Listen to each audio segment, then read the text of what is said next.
सतनाम साहिबंद की सभी भक्तात्माओं को, सभी साधु संत समाज को आज हम आपको बतलाने वाले हैं। जिन लोगों का सवाल इस प्रकार से है कि सार शब्द जपने की विधि क्या है।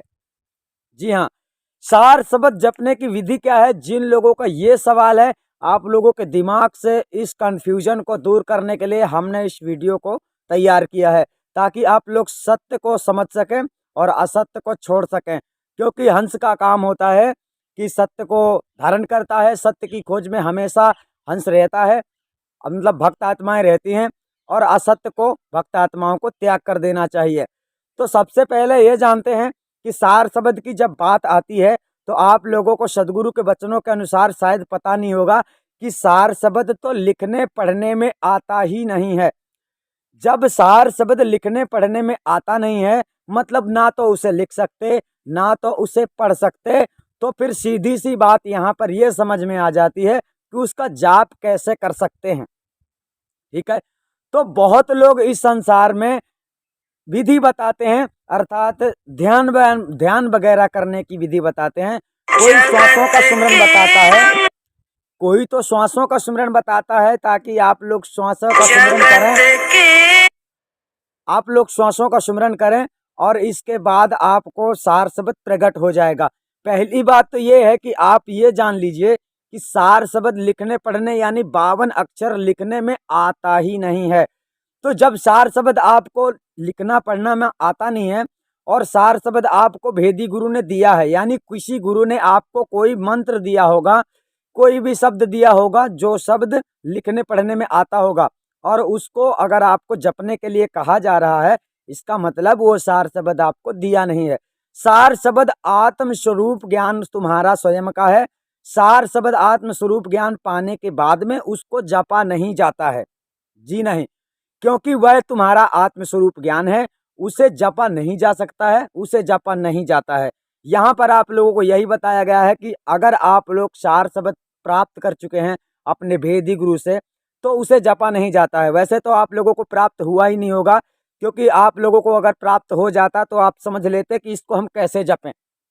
यानी अगर सार शब्द मिल भी जाए आपको, यानी कि मान लीजिए आदि अनादि मुक्ति पंथ से हम सार शब्द किसी को देते हैं, तो हम उसे सार शब्द जपने के लिए नहीं कहते हैं, क्योंकि सार शब्द जपा नहीं जाता है। सार शब्द तुम्हारा आत्म स्वरूप का ज्ञान है, जो तुम जान लेते हो कि मेरा आत्म स्वरूप कैसा है, मतलब परमात्मा कैसा है, परमात्मा का स्वरूप कैसा है। जब आपको सार शब्द मिल जाता है, उसी समय से आपको पार ब्रह्म परमात्मा के दिगंतर निरंतर दर्शन होने लगते हैं। यानी हमेशा आप अभी चाहो तो भी दर्शन हो जाएंगे, और अभी नहीं चाहो, जितनी समय चाहो उतनी समय आपको मालिक के दर्शन हो सकते हैं। ऐसा कब होता है? जब आपको सार शब्द मिल जाता है। सार शब्द कोई ऐसी चीज नहीं है कि सार शब्द को प्राप्त करने के बाद में आप उसका ध्यान करोगे या कि उसका सुमरन करोगे तो आपको परमात्मा मिलेगा। ऐसा अगर आपको किसी ने बताया है तो आपको भ्रमित किया गया है, यानी आपको सत्य से अवगत नहीं कराया गया है। सार शब्द महाचेतन सतपुरुष परमात्मा चेतन आत्म सत्ता के आगे है, अर्थात चेतन आत्म स्वरूप का ज्ञान आपको भेदी गुरु कराता है। और उसी चेतन आत्म स्वरूप में जब आप रमण हो जाते हैं, उसमें पूरी तरह से दृढ़ विश्वास कर लेते हैं, सदगुरु के बताए वचनों पे आप चल पड़ते हैं, तो आपको महाचेतन सतपुरुष परमात्मा की पदवी प्राप्त हो जाती है। इसका मतलब है आप उसमें विलीन हो जाते हैं, आप उसके काबिल हो जाते हैं। यानी मोक्ष मार्ग में दौड़ने वाले किसी भी भक्त समाज को हम सबसे पहले यह बतलाना चाहते हैं कि किसी भी खोज में आप हैं, आपकी खोज कोई भी हो, तो उसको जरा बारीकी से और गहराई से उसको अधिक से अधिक सर्च करें, जब तक आपको पूरा नहीं मिल जाता है। यानी आधी अधूरी सीख आपको मिलती है, पूरी शिक्षा आपको नहीं मिलती है, इसलिए आप लोग भ्रमित रहते हैं।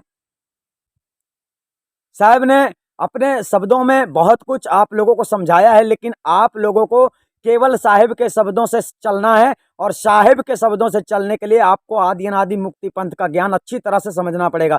यानी इस संस्था में आपको केवल और केवल सदगुरु के सच्चे वचन से समझाया जाएगा।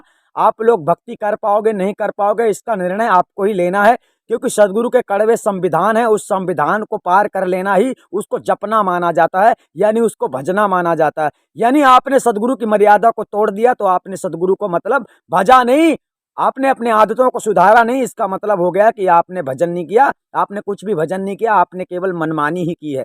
इसलिए सदगुरु कबीर साहब का कोई भी ऐसा सार शब्द है ही नहीं जो जपने में आता है। जो भी व्यक्ति संसार में आपको कोई दो अक्षर का भेद दे देता है, दो अक्षर, जबकि साहब ने दो आखर बताया था, तो दो आखर मतलब दो बार होता है, लेकिन यहाँ पर संसारी जो लोग नहीं जानते हैं वो दो अक्षर का भेद देना शुरू कर दिए। अब वो पता नहीं दो अक्षर में तुमको क्या दे देते हैं, सत नाम दे दें और सार नाम दे दें, सार शब्द ये सब दो दो अक्षर के हैं, सत दे दे, तत् दे दे, पत दे दे, यानी कुछ भी दे सकते हैं, यानी दो अक्षर में हा का फा फा, यानी कुछ भी दे सकते हैं इस 52 अक्षर के अंतर्गत। तो यानी आप लोगों को भ्रमित किया गया। सदगुरु कबीर साहब का ऐसा कोई भी सार शब्द नहीं है जिसको जपा जाता है, फिर उसको जपने की कोई विधि भी नहीं है। ठीक है, इसका मतलब है आपको आत्मज्ञान नहीं कराया जा रहा है और आपको आत्मज्ञान गुरु से ही करना पड़ता है। यानी आप कहीं भी किसी भी गुरु के शरण में जाते हैं, सबसे पहले आपको यही पूछना है कि क्या आप हमको पार ब्रह्म परमात्मा के दर्शन करा सकते हैं। पार ब्रह्म परमात्मा का मतलब होता है सार शब्द महाचेतन सतपुरुष परमात्मा के स्वरूप दर्शन, और वह स्वरूप आखंड सार शब्द माना जाता है, यानी कि वह शब्द बिना शरीर के मौजूद है। बाकी जितने शब्द हम बोल रहे हैं ये शब्द शरीर ना रहने पर नहीं बोल सकते, लेकिन वो एक ऐसा शब्द है जो शब्द शरीर के ना रहने पर भी रहेगा। फर्क ये है कि आप उस शब्द को अपने आप से कभी सुन नहीं सकते, और भेदी गुरु आपको चाहे तो 3 सेकंड में उसे आपको लखा सकता है, यानी उसकी जानकारी दे सकता है कि वह शब्द कौन सा है। वह शब्द कभी भी सुनने के लिए आपको नहीं मिलेगा, यानी ध्यान करके सुनते रहो, आपको कभी कभी नहीं सुन सकते उस शब्द को जिस शब्द का जिक्र साहब सदगुरु कबीर साहब ने किया है। तो आपको समझना है, जिन लोगों का ये प्रश्न है कि सार शब्द जपने की विधि क्या है, तो हम आपको बतला देते हैं। सार शब्द जपा नहीं जाता है, सार शब्द आपका आत्मा और परमात्मा का स्वरूप ज्ञान है केवल। ठीक है, तो आप लोग समझ गए होंगे। हम आपको फिर मिलेंगे अगले वीडियो के साथ में। सतनाम साहिब बंद।